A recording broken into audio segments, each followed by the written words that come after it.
Hello and welcome to Buffy and the Art of Story Season 6. If you love Buffy the Vampire Slayer and you love creating stories or just taking them apart to see how they work, you're at the right podcast. Today I'm talking about Season 6, Episode 19, Seeing Red, where the trio implodes, Spike assaults Buffy, and after a grueling defeat by Buffy, Warren strikes a fatal blow.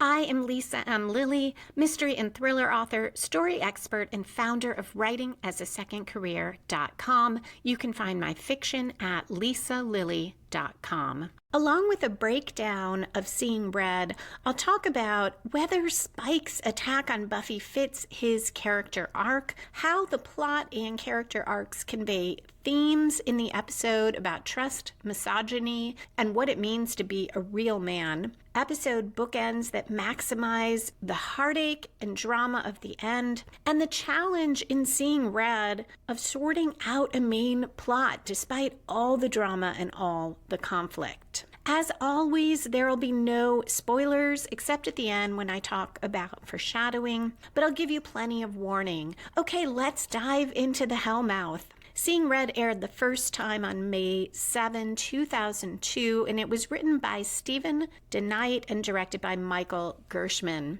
And as you might guess, this is a really difficult episode to break down because Spike sexually assaults Buffy and because Warren kills Tara at the end. As it was hard for me to rewatch and break down, it might be hard for some of you to listen. So please, if you need to take a break while you're listening, I did that while rewatching and again while creating my outline for the episode. This episode starts without conflict at first because we see a very happy Willow and Tara in bed, clearly thrilled that they have reconnected. Willow asks when morning happened, and Tara says sometime after the moon went down. Willow comments on how good this feels, and she forgot how great it was to be together without the magic, but Tara tells her there was plenty of magic. This is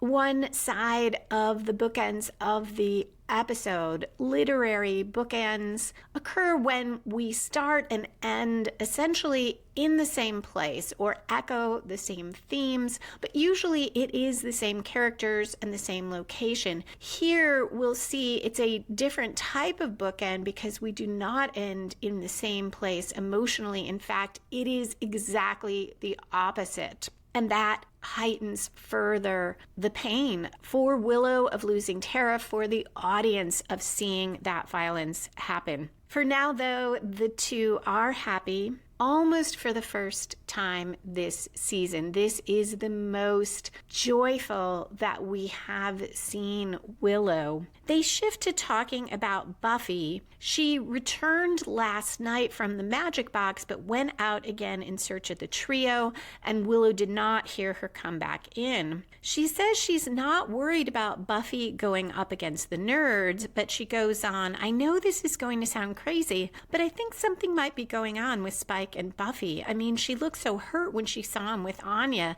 I think maybe Tara cuts her off and says they've been sleeping together. Willow responds, no, I wouldn't go that far. And Tara says, no, I mean, she told me they've been sleeping together. This is hard for Willow to take in, and she says, sleeping together, you mean like the naked kind of together? Willow's puzzled and a little hurt that Buffy never told her, and Tara says Buffy might have been afraid of the look Willow would get on her face, like the look she has right now. Willow collects her thoughts and says she thinks Buffy might need to talk. She goes out in the hall to knock on Buffy's door, gets no answer, but Dawn comes out and asks if Buffy's back. Willow tries to assure her that things are fine, and Dawn asks if Willow thinks Buffy might hurt Spike.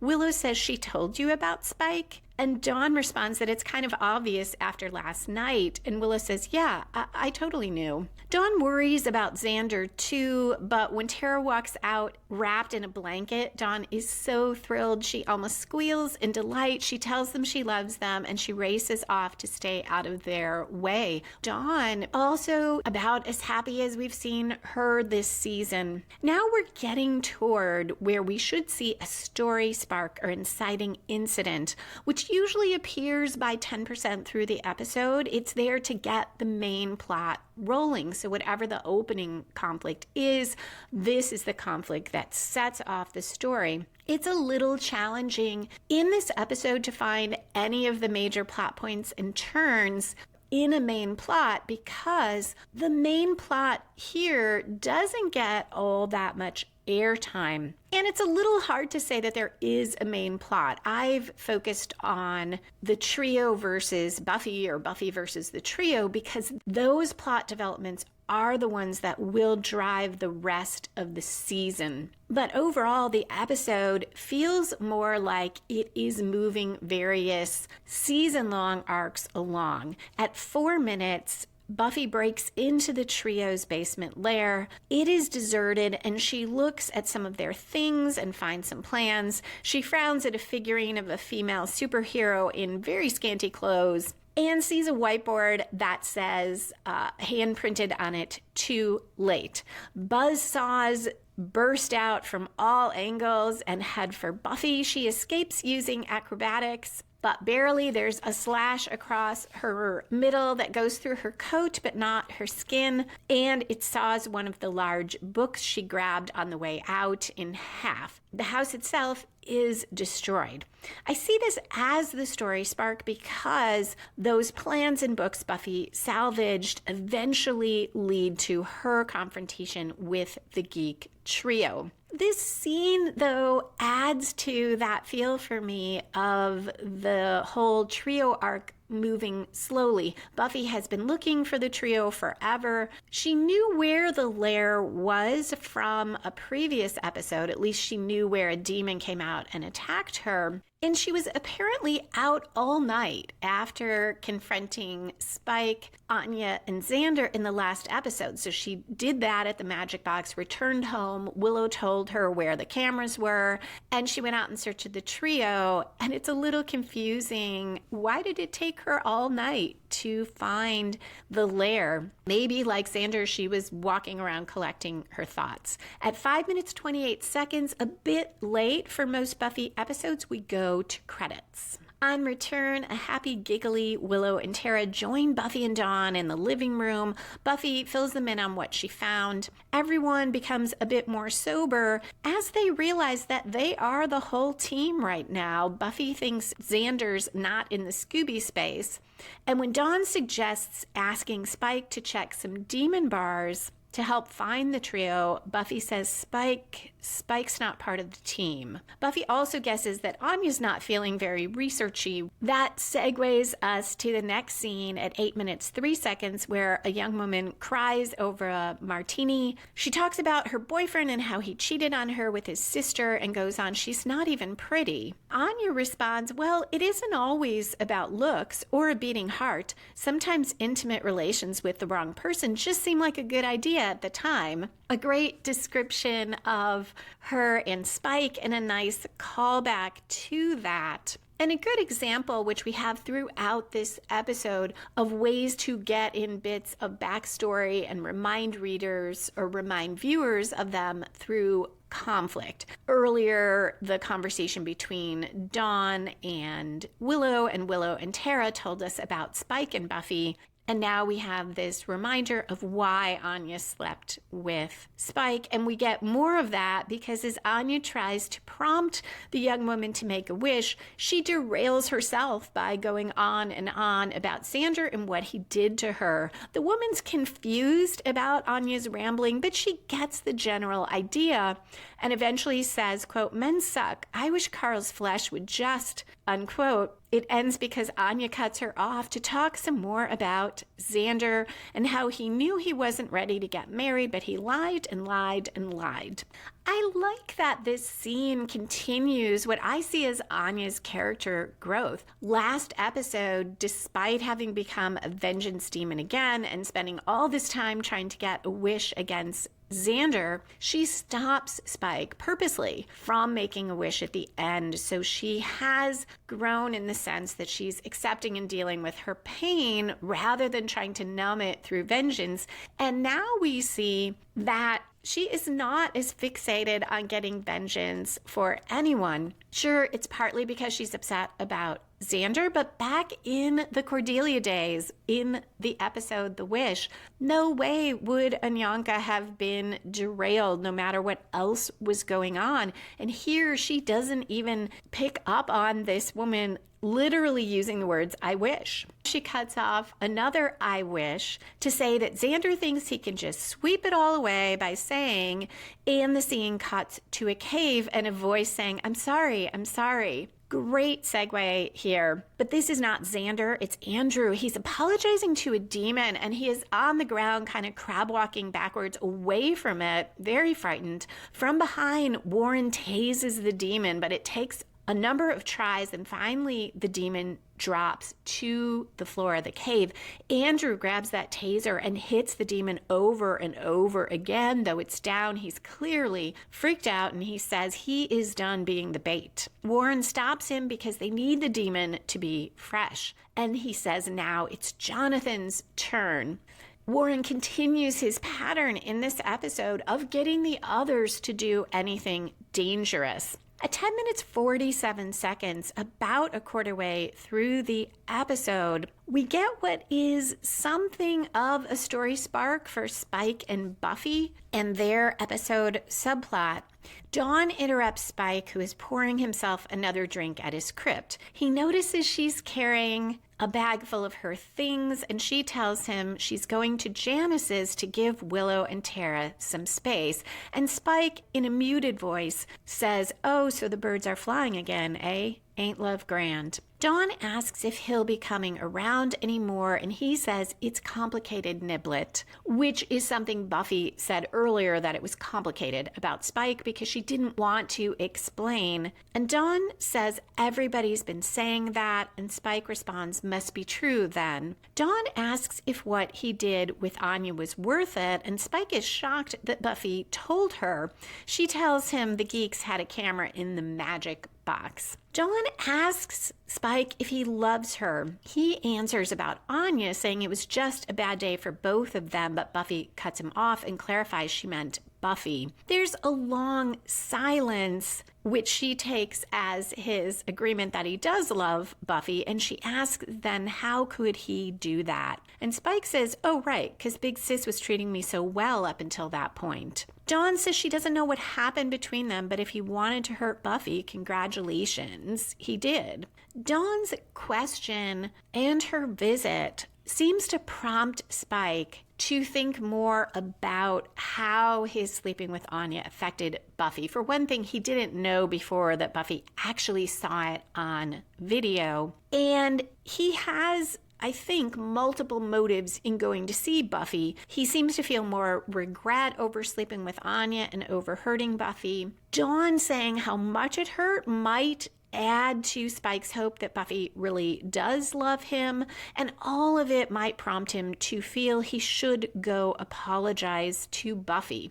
As we'll see with Xander later, I like the scene between Dawn and Spike. It feels authentic and goes back to the connection between the two of them in season 5. Dawn has always felt a certain connection with Spike as he has with her. They have both felt a bit like outsiders. He comforted her when she discovered she was the key. He tried to help her after Joyce's death. And this fits all of that because while Dawn is a bit angry at Spike, she's also sad that he might not be around anymore and seems genuinely to be trying to understand why Spike did this.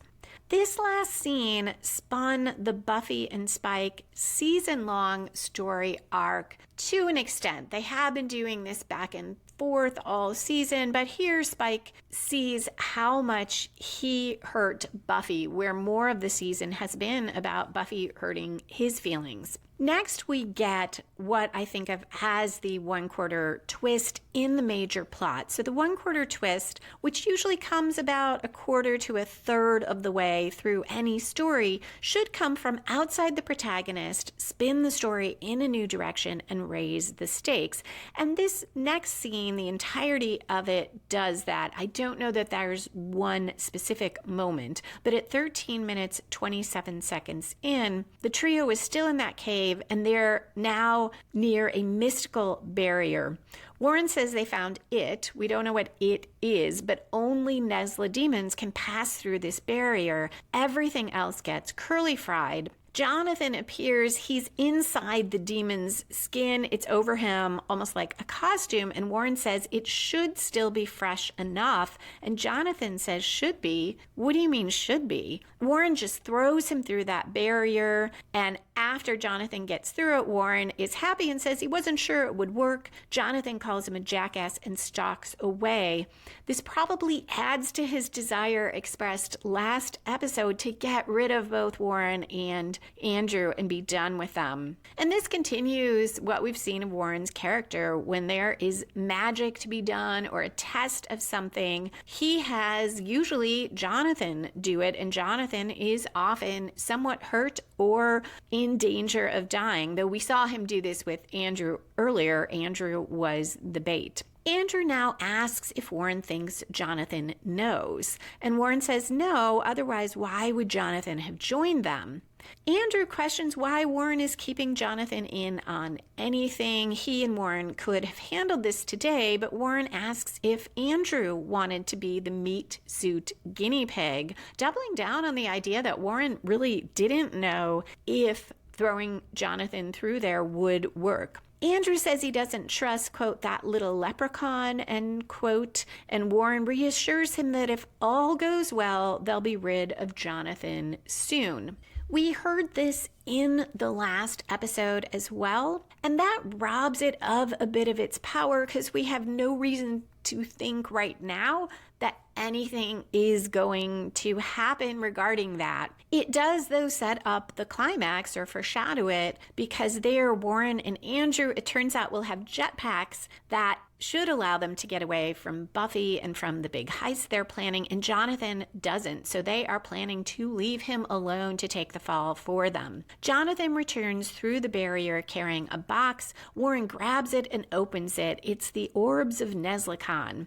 Jonathan's all slimy with the demon's innards. These orbs look a little bit larger than golf balls. They seem to be glass. There are all these designs on them. Warren holds them in his hands and flashing lights courses through him. Warren is thrilled and says they work, clearly feeling energized and empowered. And we cut to a commercial.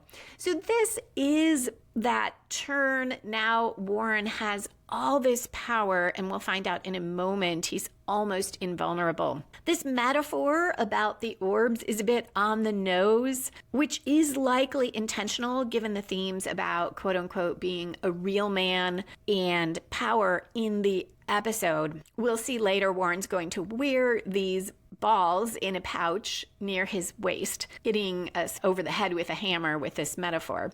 At 15 minutes, 52 seconds, we come back from commercial and Jonathan comments that Warren doesn't look different. Aren't they supposed to make him ugly and veiny? Warren says, let's find out if it's working. For once, he takes a chance himself, though he's clearly very confident. The demon appears. Warren fights it and easily overcomes it. He also easily shoves Jonathan away when Jonathan wants to try the orbs. Warren says, relax, you'll each get a whirl as soon as I'm done playing with them. Another callback to Katrina. It is so much what he said about her when they used the dampener on her to take her will away from her.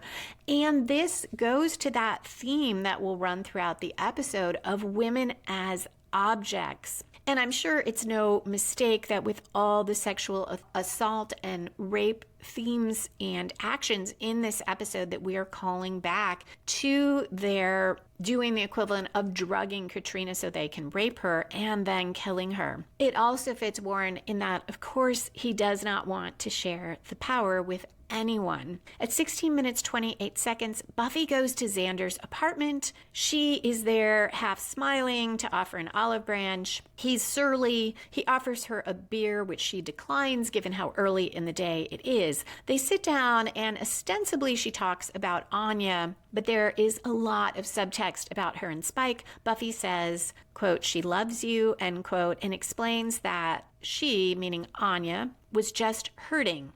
And then says, quote, she was hurting and she did this really stupid thing, end quote. And Xander says, with your boyfriend. Buffy denies that Spike's her boyfriend. Xander says he knows why Anya, and he cuts off and goes on. But with Buffy, all those times he told Spike to get lost, that he didn't have a chance with a girl like Buffy. And all of his words go to my thought that I mentioned either last episode or the previous, that some of Xander's anger is that he is embarrassed about how wrong he got all of it, what an ass he was about it. But there's more to it. So as with Spike having multiple motives, we're going to see multiple for Xander here, and all of them do fit how Xander has acted all season and really throughout the series. Buffy now says, you don't know how hard it's been. And Xander says, what, lying to me? Buffy says, being here after I was brought back, you have no idea how hard it is just being here. And Xander says, you could have told me. Buffy responds, you didn't want to know.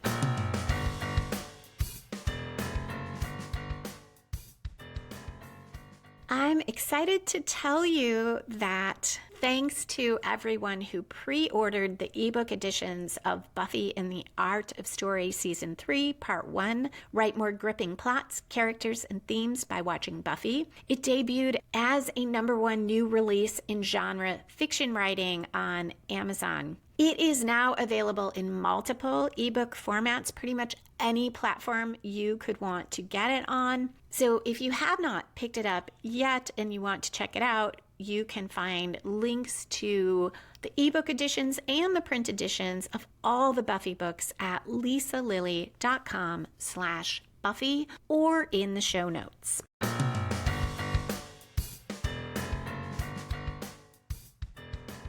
When Buffy tells Xander he didn't want to hear about it, I'm not sure she's being fair to him. This is the one moment when I think that might be so, because of all the friends, Xander is most likely to have listened to Buffy and been able to hear her feelings about coming back. It would be really hard for Willow because Willow is still struggling with all that guilt. Buffy could have talked to Anya, but they don't really have that kind of relationship. But with Xander, he isn't struggling with that as much. And I think that he would have listened had she told him. But it does fit Buffy's character arc in this season. She's depressed. When you're depressed, it's often hard to believe that anyone really wants to be there for you. And often people react badly and have a hard time hearing about how much pain you are in, even if they are good friends. Now Xander is snarky, or continues to be snarky, and comments on how he felt because Buffy, quote, went to him instead, end quote, meaning Spike.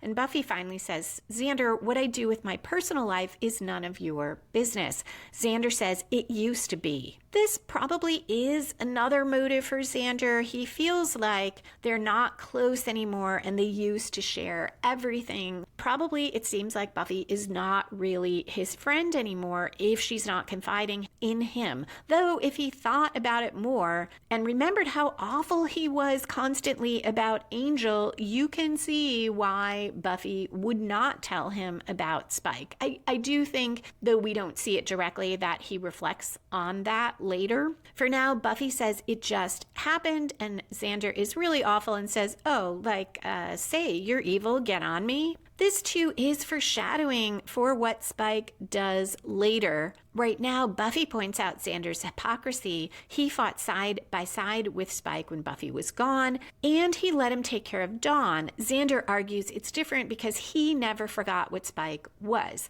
I'm not sure if that's true, because if he really felt that way, he should not have left Spike with Dawn. They don't know if that chip is going to work forever.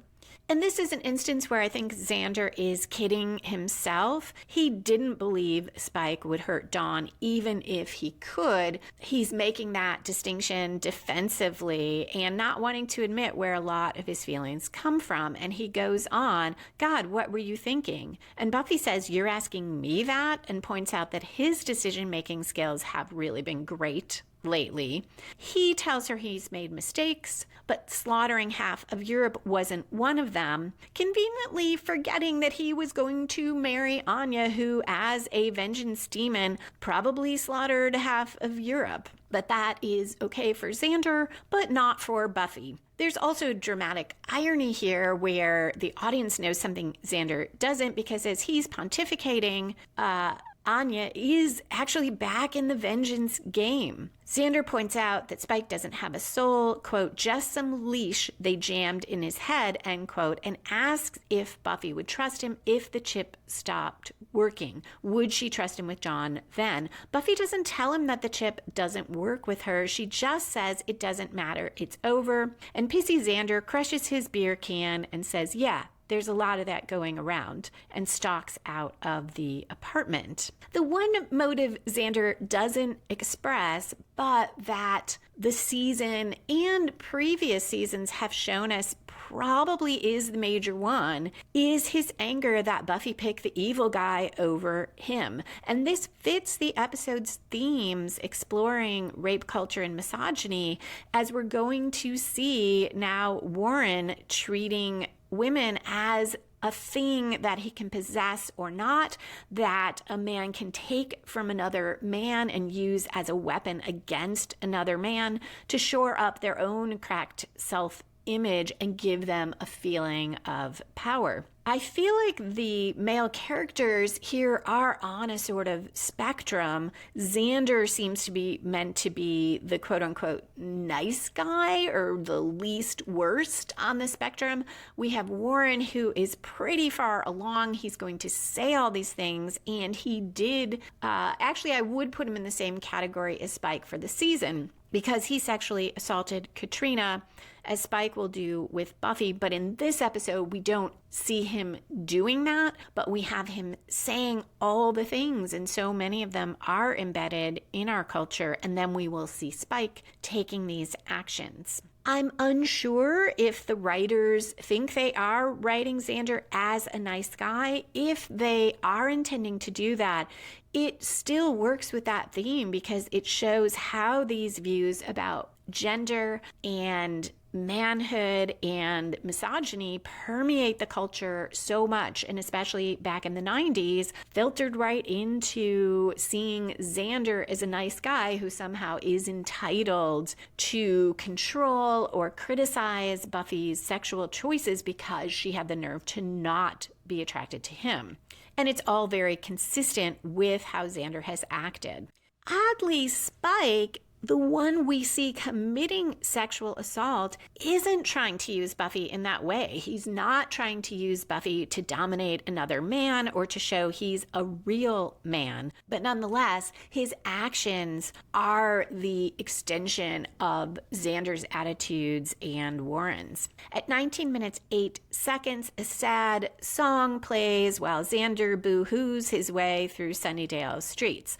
Anya cleans in the magic box. He peers through the windows at her but doesn't go in. At 20 minutes 7 seconds, Willow and Tara are in bed again, still happy, but Willow is working on her laptop, trying to decipher and decrypt the geek trio's data. Willow finds some blueprints but needs more information to sort them out. Tara suggests visiting the county clerk's office, which Willow is firmly against if it means getting out of bed. At 20 minutes 51 seconds, Xander ends up at what might be one of those demons bars Dawn mentioned earlier. that Spike should check out. A young woman flirts with Xander as he drinks away his sorrow. He tells her he's better off being alone tonight, using fish metaphors because she commented on him being wet from the rain outside. He talks about his ex spawning with a fish, quote, who turns out to be spawning with, end quote, his good friend, quote, behind my back, end quote. Another example of Xander's feelings of entitlement. And I think no mistake that at that moment, the orb enhanced Warren and the other two come in. Jonathan mutters that they don't have time for this. Andrew tells him to ease up. Warren sees a couple off to one side and heads for them. We're at the midpoint of the episode, and usually here in any story, you'll see the protagonist making a major commitment, throwing caution to the wind, or suffering a major reversal. Here, there will be a major reversal for Buffy, but it doesn't relate to the main plot of Buffy versus the trio in any way. It is a reversal for her storyline with Spike, but the scene where it occurs essentially encompasses their whole subplot for this episode, or almost the whole subplot. At 21 minutes 58 seconds, Buffy fights a vampire in the graveyard. She quips, quote, how hard you gonna hit when you're blowing in the wind, end quote. But it turns out pretty hard because she stakes him, but he gets in a last two-footed kick before turning entirely to dust, and the kick sends her flying into a gravestone so hard that the gravestone breaks. And Buffy groans and says that was rhetorical. She groans again as she shifts on the ground. It's very rare for us to see Buffy in that much pain. And that's important because for Spike to have any chance of overpowering Buffy later, she first needs to be weakened. And that's something to keep in mind if you have a super powerful protagonist, whether that's physically, emotionally, intellectually, and you want genuine conflict and suspense, you need something to happen before that confrontation with the antagonist that makes that protagonist vulnerable so that there is suspense for the audience. While Buffy and Spike, we've seen, are close to evenly matched, it's clear from previous interactions that Buffy, generally speaking, is stronger than Spike in every physical fight they've had. She has gotten the better of him even before he started falling for her. At 22 minutes 22 seconds, Buffy, clearly still sore, is in her bathroom. She puts her hand on her lower back as she starts water in the tub. She's wearing a long robe. Spike walks into the bathroom, shuts the door, and says they need to talk. She tells him to get out. She's got nothing to say. Shutting the door sets the tone for this scene. It closes the two of them into a space. It makes it less likely anyone will hear Buffy, and it evokes that sexual harassment image of the boss or supervisor who shuts the office door. Spike tells her this isn't only about her, and he apologizes for sleeping with Anya. He says he needed her to know how sorry he is because he cares about her. Buffy tells him then he might want to try not sleeping with her friends. But he says that's not why he went to Anya. He was looking for a spell. Buffy gets angry. She thinks he was going to try to use a spell on her. Not exactly unfair of her to think, given that Spike was trying to do that when Drusilla left him. Spike sighs, then he gets angry and tells her the spell was not for her. It was to make his feelings stop, that he can't stand feeling this way.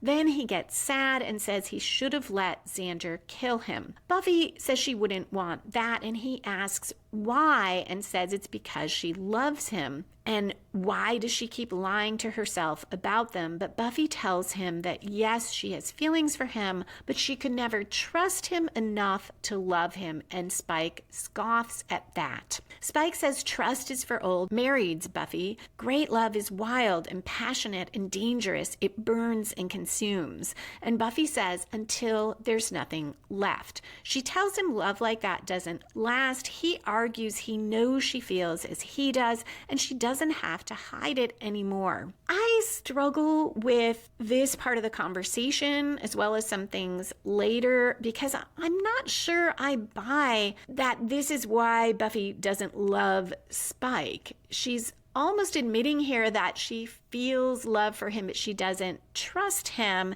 And we haven't seen that before with Buffy. Sure, there's a distinction. She trusted Angel, but she kept loving him even when he turned to Angelus. And later, despite that she knew he could turn into Angelus again, she wanted to stay with him. I am not sure that it's true that trust is the issue here. Though it could be another way of saying, yeah, you don't have a soul, so I can't be with you. But this feels more like a vehicle for Spike to articulate his different view of love from Buffy's. I do buy that Buffy would be looking for something different in a love relationship than Spike. Buffy tells him to please stop this, meaning the conversation, but he grabs Buffy, tells her to let herself feel it, insists that she loves him, and ignores her when she is yelling at him to stop as he tries to kiss her and to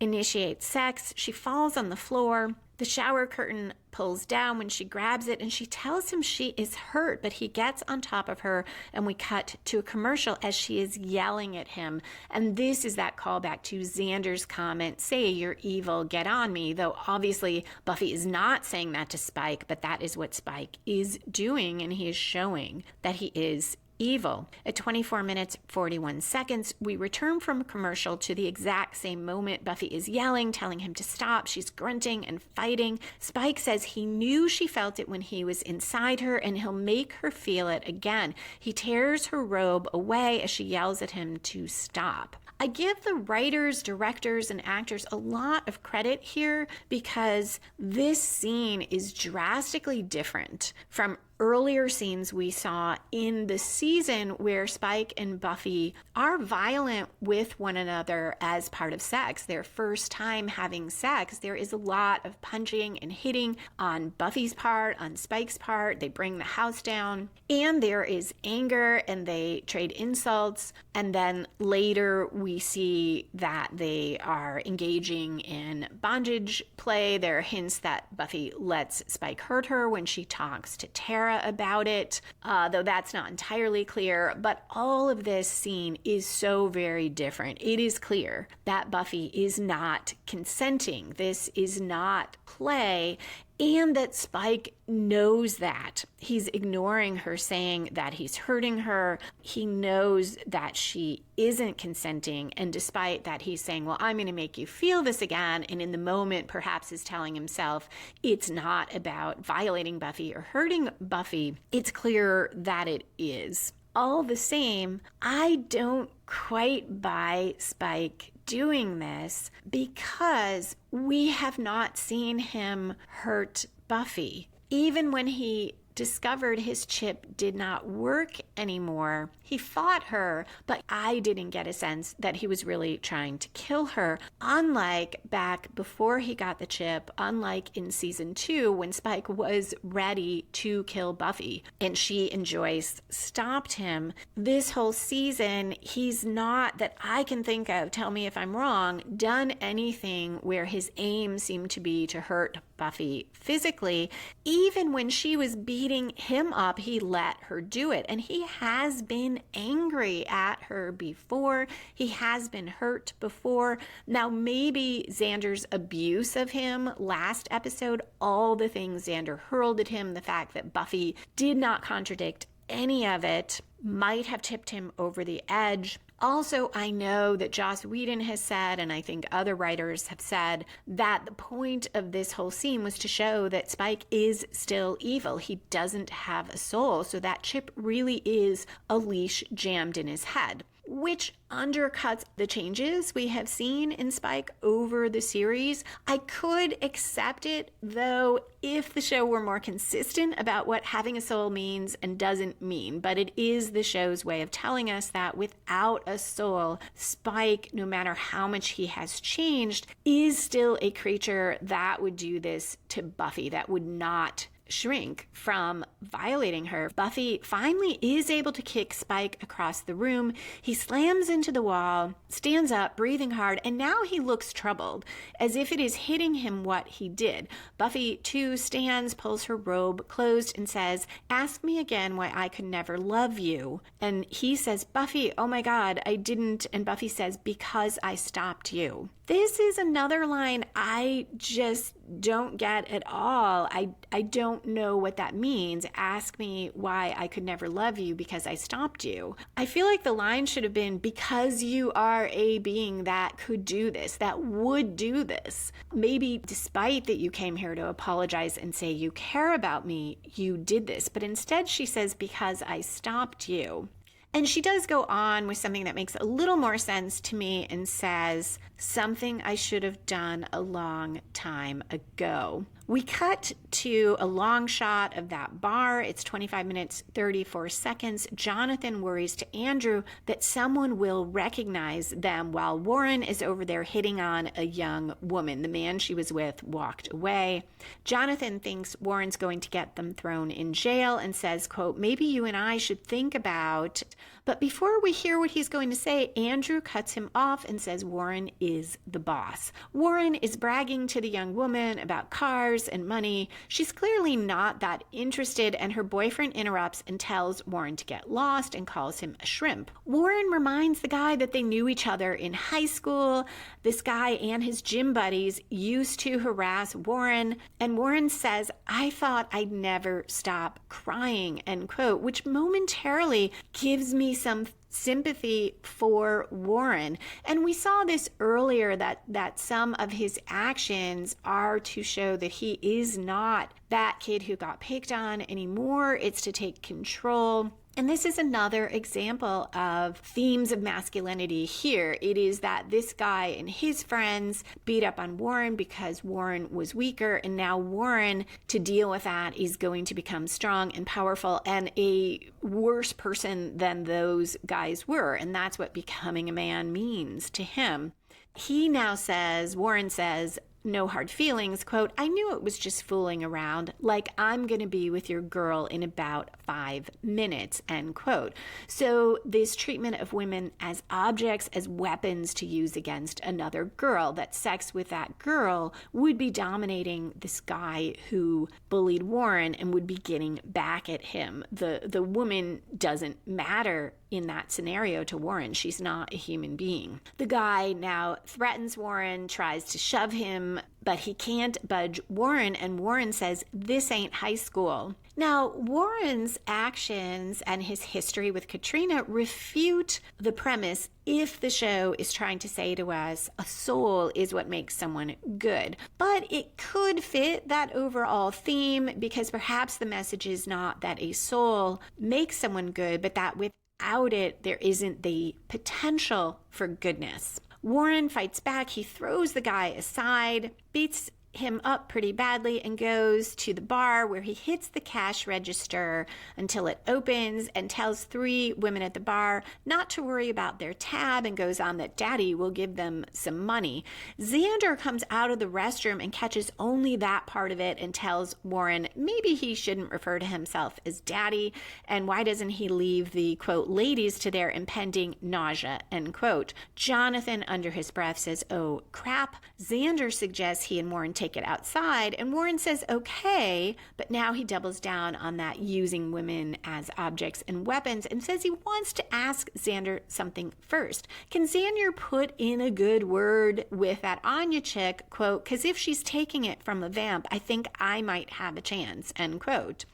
Xander, like the guy, responds by slugging Warren. There is this element of protecting my property, protecting my right to a particular woman. it, as with the guy, has little effect. And Warren says, no wonder she's screwing a dead guy. You hit like a girl. And Xander answers, well, at least I know how to get one. A call back to when Warren created April, the robot girlfriend, who was literally an object, but who we learned did have feelings and was human-like in many ways. Warren punches Xander across the room. Xander's on his back. His nose is bleeding. Warren is about to probably kill him when Jonathan pulls his arm, points to his watch, and says they'll miss what they need to do if Warren keeps fighting.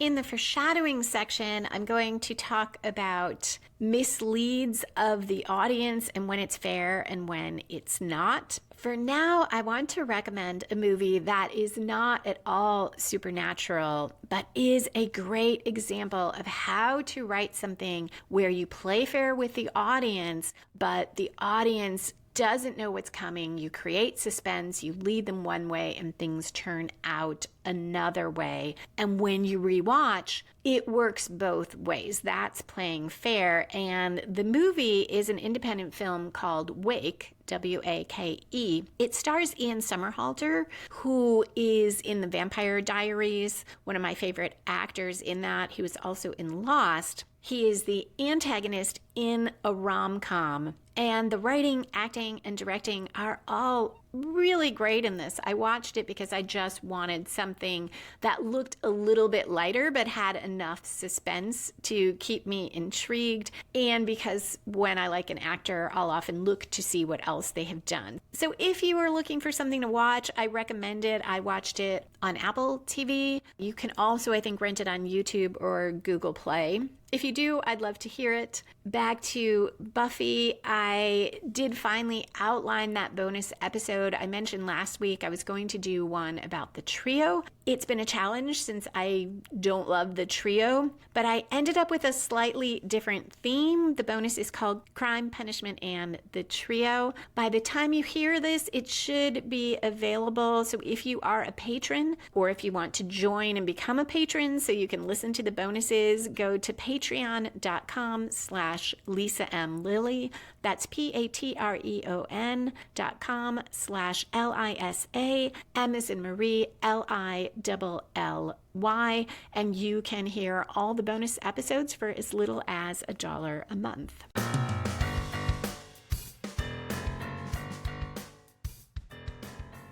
Jonathan's look at Xander suggests that Jonathan also just doesn't want Xander to get killed.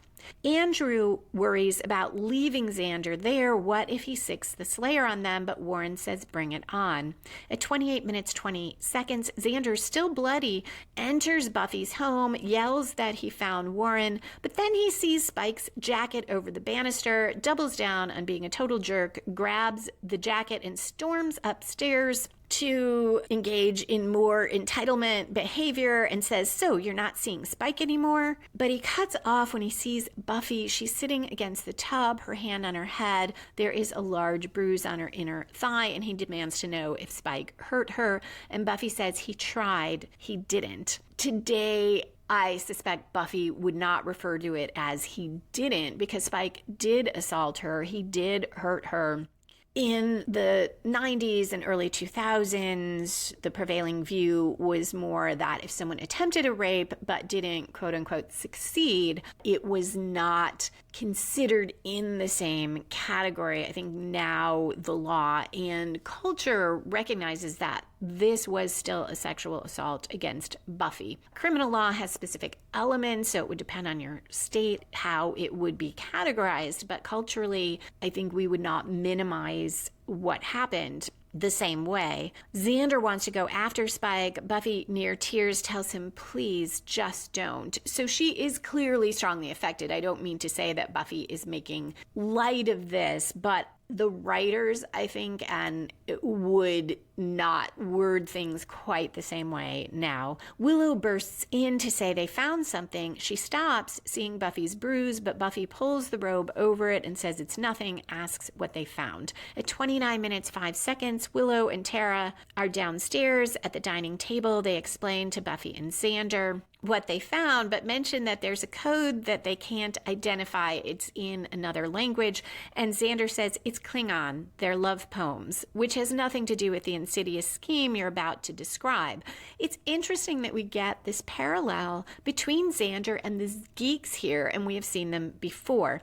It makes me wonder again, are the writers saying, hey, you can be a geek, but you can be a good guy like Xander? Or is it a way to show that misogyny and the misogyny of a lot of geekdom in the sense of comic book characters permeates throughout even guys who would not do the things that Andrew, Warren, and Jonathan do, ones who are not out and out criminals, but that misogyny is still there, and that what we would now today call toxic masculinity affects everyone. Tara and Willow show Buffy the plans and schematics and explain that these are armored car routes, and the trio is looking to hit a number of them and steal a lot of money. Buffy is worried she can't go to all these spots, but Willow and Tara narrowed it down to one for tonight. It's happening soon. Xander warns her to be careful and says, quote, Warren's gone all Mighty Mouse, emphasis on the might. End quote. This is one of two pop culture references I love because I was a huge fan of Mighty Mouse as a kid. Buffy says, good, then I won't have to hold back. Somewhere around here or a bit later, we should see another major plot turn. That's the one that typically comes 2/3 to 3/4 through the episode. It should grow from the midpoint and spin the story in yet another new direction. Because we don't have a midpoint in the main plot, it's hard to say what spins out of it. We do see a turn in the Buffy Spike arc, though this affects more their season arc than this particular episode subplot, but this does grow out of that midpoint, which was a reversal for Buffy. And in Spike's plot, in the subplot where Spike is the protagonist, that whole scene was a commitment to do that to Buffy, to commit to being evil, whether he was entirely conscious of it or not, and a major reversal. We see Spike at 29 minutes 58 seconds storming into his crypt, flashing back to Buffy, screaming at him to stop, that he's hurting her. He grabs a bottle of vodka, drinks half a glass, still flashing back, and he crushes the glass with his hands. Clem appears. He came by with hot wings. He's ready to watch the Knight Rider marathon. Another fun cultural reference. My ex-boyfriend and I used to watch that show in reruns. When we were broke and didn't have any money to go out, we'd watch Knight Rider. Spike rambles on about what he did and why he didn't do it and says, quote, what has she done to me, end quote. This part strikes me as believable. Attacking Buffy causes Spike to reflect on who he is and how far he is from his early season 2 self that did respect Buffy, but she was the adversary and he would have killed her if he could. Clem realizes this is about the Slayer, asks if she broke up with Spike again, and Spike says they were never really together, quote, she'd never lower herself that far, end quote. A callback to season 5 where Buffy said he was beneath her, and to his feeling that he is evil and all these evil soulless thing comments, which he has now proved right. Clem points out that Buffy is sweet, but she has issues. And no wonder with coming back from the grave. Spike asks why he feels this way, and Clem says love's a funny thing. Spike goes on about feeling the chip squirming in his head. Everything was clearer before. Vampire kills vampire slayer. He did it twice before, but with Buffy it's different, and it's not supposed to be. He's so angry, he's knocking over furniture as he talks. He says, it's the chip. It won't let me be a monster, and I can't be a man. I'm nothing. Clem tells him things change. You never know what's around the corner. And we see by Spike's expression that he has gotten an idea, and in a deep voice he says that they do if you make them. At 33 minutes on a mostly deserted street, 2 guards load an armored car near an amusement park. It's the day's take of cash, or maybe the week's. Warren lifts up the back of the truck as they're trying to drive away, and he tips it over. Andrew, watching, tells Jonathan he can't wait to get his hands on those orbs, and Jonathan says, yeah, I'm sure he'll be giving them up any second now. Continuing this metaphor of orbs as power, Buffy appears on top of the van and tells Warren if it's not his bank, there's going to be a fee for that withdrawal. He says he was wondering when Super Bitch would show up. They fight. He is extremely strong, but Buffy flings him aside and an arch made of boulders falls onto Warren. We think he's defeated, but as Buffy approaches Jonathan and Andrew, Warren rises from the rubble and he asks what's the matter. She never fought a, quote, real man, end quote, before. So hitting that theme again of what a real man is and tying it directly with misogyny. And I don't mean that the writers think that's what a real man is, but they are showing how that concept in our culture is linked to misogyny. At 34 minutes, 50 seconds, we return from a commercial, and it's a good fight between Buffy and Warren, but he is getting the better of her. Andrew is cheering him on, saying, kill her, kill her. Warren gloats about beating the Slayer, and not with muscles, it's the brains. Interesting that that matters so much to him, because Katrina also was brainy and she rejected him. And to me, it suggests that is even tougher for Warren. Yes, Buffy is physically stronger than him, but I think he almost psychologically could cope with that because she's supernatural. She's superpowered, so it's sort of not his fault if he couldn't match her physically. He mainly physically had trouble with men bullying him. But the fact that Katrina was smarter than him and didn't want him or as smart as him, he needs to show he's not just physically more powerful than women, he is smarter, and he outwitted Buffy. Now we are going to the climax where the protagonist and antagonist have their final clash and resolve the conflict. During this fight, Jonathan leaps on Buffy's back, pretending he's trying to choke her, but he whispers in her ear that she needs to smash the orbs. She throws him off, not showing that he said anything. Warren overpowers Buffy and is about to deliver a killing blow and says, "Say goodnight, bitch." But she sees the pouch at his waist, grabs it, and smashes the orbs. More symbolism. There's a flash. Warren looks panicked. Buffy stands and says, "Goodnight, bitch."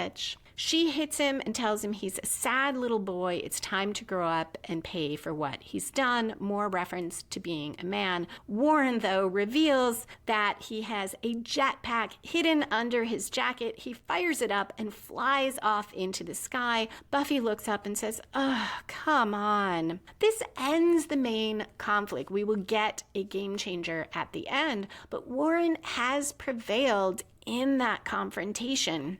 I still struggle to call it a main plot because not that much happens in it during this episode. We don't get a lot of screen time. The geeks get the orbs. They already had planned these schemes. Buffy's friends finally figure out what they're doing, and she goes and confronts them. So even though Xander has that confrontation in the middle, that doesn't really affect Buffy's fight. Sure, she goes into it knowing Warren's superpowered, but I don't think she would have done anything differently if she didn't know that. She just would have been a bit more surprised. Oh, also Buffy found the lair in the beginning, but that's it for that main plot. We've also had this subplot with Willow and Tara that continues the season arc of them splitting up and now reconnecting. And I'm not quite sure you even can call it a subplot for this episode because, yes, we see them be happy. I suppose it could be the subplot of now that they've reconnected, how do they handle that? So they're happy, they begin working together again, they tell others that they are together, and now we're going to end that subplot or that part of the season arc in the falling action. And what the falling action does is tie up loose ends from the main plot and resolve subplots and sometimes further season arcs. Buffy now turns to Jonathan and Andrew. We're going to tie up some loose ends of Buffy versus Warren and Buffy versus the trio. Jonathan is distraught to find out that Andrew, too, has a jetpack. After making a comic booky threat to Buffy, he reveals it, but when he flies up, he hits the roof over his head. It's a surprise to us because of the camera angle. We didn't know they were standing under a building overhang. At 36 minutes 59 seconds, police cars drive up with their sirens going to the Sunnydale police station with Jonathan and Andrew. They are taken in. They're going to be put in jail cells. Jonathan's mad at Andrew because he too had a jetpack and because Jonathan was being left out. Andrew's nearly crying and he says, "How can he do this to me? He promised we'd be together, but he was just using me. He never really loved hanging out with us." This adds to that theme of what is a real man. In the world of the Geek Trio, it clearly doesn't include being in love with another man. So while Warren almost certainly knew that about Andrew and did use him and take advantage of that, it was never spoken before, and even now, Andrew stopped short. Jonathan probably doesn't care, especially at this moment, because he is so upset himself. Jonathan's such an interesting character because you could see his attempt to help Buffy as him being better than the other three, and maybe he is somewhat, just as he partly helped Xander out of concern for him, not just so that they got to their last heist. Also, he is trying to get out of this, but he was still willing to go along with the last heist. And yes, he helped Buffy defeat Warren, but it could have come out of his anger at Warren, that Warren keeps putting him in danger, and his suspicions that Warren can't be trusted. So another man with multiple motives. Xander had multiple motives. Spike had multiple motives. Jonathan has multiple motives. At the Sunnydale city limits, Spike pauses on his motorcycle and speaks aloud, though Buffy isn't there, to her, telling the Slayer to get comfy because when he's back, quote, things are gonna change, end quote. He sounds very menacing and he rides off. At 38 minutes 14 seconds, Willow and Tara get dressed and kiss and hug. They are so happy together. As they hug, Tara looks over Willow's shoulder. She can see through the window and says, Xander. Xander is in the backyard, and Tara and Willow talk about that they hope that he and Buffy, who's also out there, are making up. Buffy is poking a stick at the foliage. Xander makes a joke about it, and Buffy says, just making sure there are no more evil trio cameras, or evil Uno. And Xander says, the sinister yet addictive card game. They smile at each other, real smiles now, and Buffy tells him what happened with the trio and that Warren took off. Xander says Warren will find the other two, quote, he won't be much good without his friends, end quote.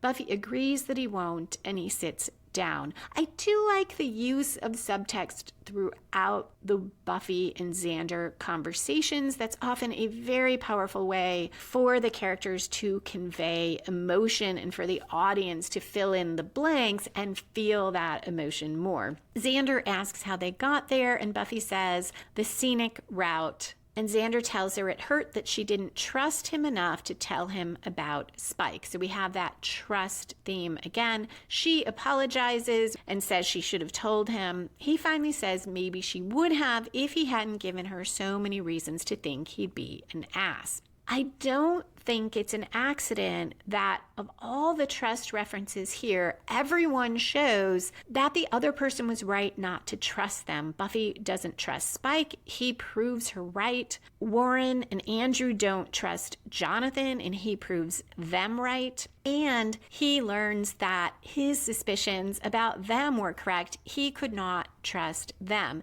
Andrew learns that he couldn't trust Warren. He thought he could, but he couldn't. And Xander acknowledges that there's a reason Buffy didn't trust him enough to tell him about Spike.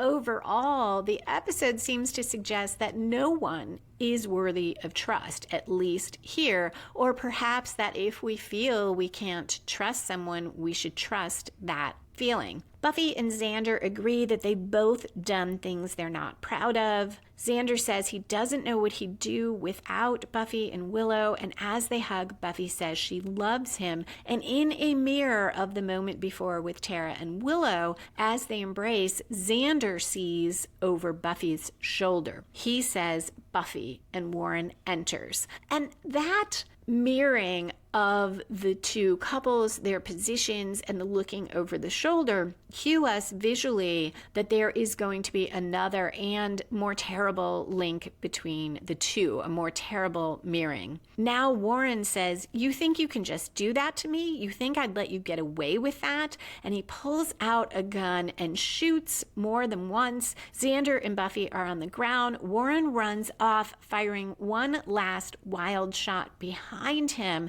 We cut to Willow. She is smiling as she looks at Tara, but is suddenly splattered with blood across her white shirt. The camera cuts to Tara. She's looking at Willow, and there is a large hole near her heart where the bullet went through, and it's her blood that spattered Willow. And Tara, not taking it in, sees the blood on Willow and says, your shirt, and collapses, and Willow screams her name. Xander stands in the yard, goes to Buffy, who's on her back. She's shot in nearly the same place as Tara, and the scene cuts between the two couples. Willow is sobbing and cradling Tara. Xander is bending over Buffy, his hand over her wound. And now we get to that bookend, Tara and Willow in that bedroom where they reunited and were so happy. Now devastation as we realize that Warren has killed Tara, and as Willow realizes it, devastated and angry and in a rage, looks up and her irises turn large and red, and that ends the episode. Seeing Red does give a great example of a game changer versus a cliffhanger, because the Buffy and trio conflict resolved in the scene with the fight between her and Warren. Then there is a game changer. Warren returns to get revenge and shoots not only Buffy but Willow, changing everything going forward. So we don't have an unresolved main plot. Warren prevailed and then comes back, initiates this game changer. Willow and Tara, we had a complete sort of subplot. We finished a several episode arc of Willow and Tara reconnecting happily, and now game changer, Tara is dead. That's it for the episode, other than foreshadowing, which does include spoilers. If you find the way I talk about story helpful and want to try it out for your own writing, you can get the Buffy and the Art of Story books, or you can download free story structure worksheets at writingasasecondcareer.com/worksheets. If you're not staying around for foreshadowing and spoilers, thank you so much for listening, and a special thank you for patrons who support the show and help me keep going forward with it. Come back in 2 weeks for the next episode, Villains, where Buffy struggles to recover and Willow is out for revenge.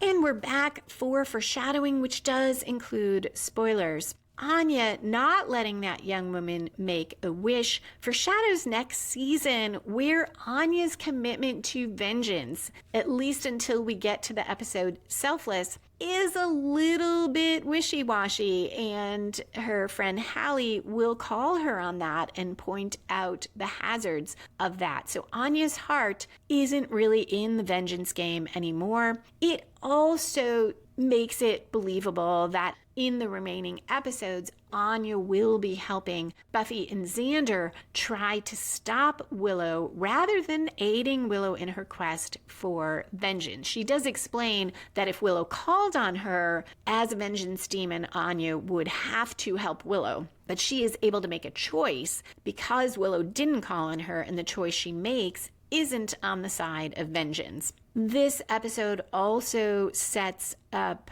the further split between Warren, Andrew, and Jonathan, where Jonathan is going to continue to be more willing to help Buffy and Xander, though it is also out of self-interest because Willow wants to kill the two of them, but he feels more remorse and more responsibility for what they have done. Warren's actions in this episode set up him abandoning the other two entirely. Spike telling the Slayer to get comfy because things are going to change. This is the start of misleading statements by Spike, actions by Spike, because we are going to see him in the coming episodes go through these trials, and almost everything he says strongly shows that his intent is to get rid of the chip, become his old villainous self, and go after Buffy for real. And then we'll find out that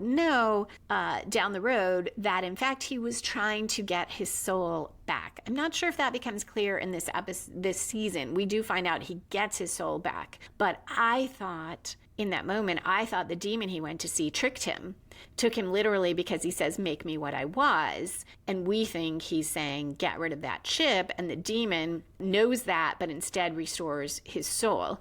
But we'll find out definitely in season 7 that Spike actually did want his soul back. So that's where I'll talk, I guess, in season 7 about that mislead. Finally, Xander saying he doesn't know what he'd do without Buffy and Willow. That is going to be a theme through the next 3 episodes and some of season 7 when it comes to Willow, because Xander is going to fight so hard to keep Willow as the person he knows and loves, though he will do one thing I will give him a lot of credit for. He still loves Willow no matter what she does. But here we see what a huge fear that is for Xander and how much Buffy's and Willow's friendship means to him, setting up the losses or potential losses. That's it for foreshadowing and spoilers. Thank you again for listening. Come back in 2 weeks for season 6, episode 20, Villains, where Warren tries to flee, everyone grapples with Tara's death, and Willow turns to darkness and magic in her pursuit of vengeance. If you enjoyed this episode of Buffy and the Art of Story, please rate or review it wherever you listen to podcasts. Tell a friend about it or share it on social media. You can find back episodes of the podcast on YouTube or at lisalilly.com, where you can also find my mysteries and thrillers and the Buffy and the Art of Story books. If you'd like to connect or share your thoughts about Buffy, you can find me on Twitter or Instagram at Lisa M. Lilly. That's Lisa, M as in Marie, Lilly. Or email me at buffystorypod@gmail.com. Music for this episode was written and performed by Robert Newcastle. Buffy and the Art of Story is a production of Spiny Woman, LLC. Copyright 2023. All rights reserved.